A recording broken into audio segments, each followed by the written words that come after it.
June জুড়ে স্বাভাবিকের চেয়ে কম বৃষ্টি আর দফায় দফায় তাপপ্রবাহর পর জুলাই নিয়ে কিছুটা স্বস্তির আবার কিছুটা শঙ্কার পূর্বাভাস দিয়েছে আবহাওয়া অধিদপ্তর।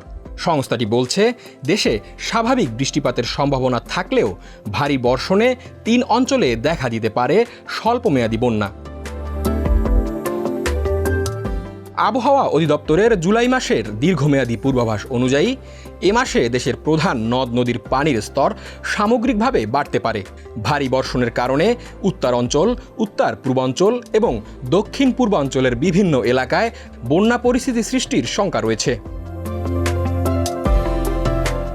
একই সঙ্গে বঙ্গোপসাগরে 1 থেকে 2টি লঘুচাপ সৃষ্টি হতে পারে।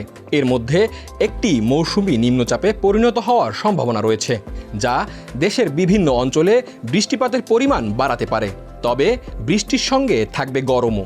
দিন ও রাতের তাপমাত্রা স্বাভাবিকের তুলনায় কিছুটা বেশি থাকতে পারে। দেশের কোথাও কোথাও 1 থেকে 2টি বিচ্ছিন্ন মৃদু তাপপ্রবাহ বয়ে যেতে পারে। এর আগে জুন মাসে দেশের স্বাভাবিকের তুলনায় প্রায় 29.4% কম বৃষ্টিপাত রেকর্ড করা হয়েছে। ওই মাসেই যশোরে সর্বোচ্চ 38.6 ডিগ্রি সেলসিয়াস তাপমাত্রা রেকর্ড হয়। ফলে বর্ষাকাল চললেও আবহাওয়ার বৈচিত্র্যময় আচরণ নিয়ে সতর্ক থাকার পরামর্শ দিচ্ছেন আবহাওয়াবিদরা।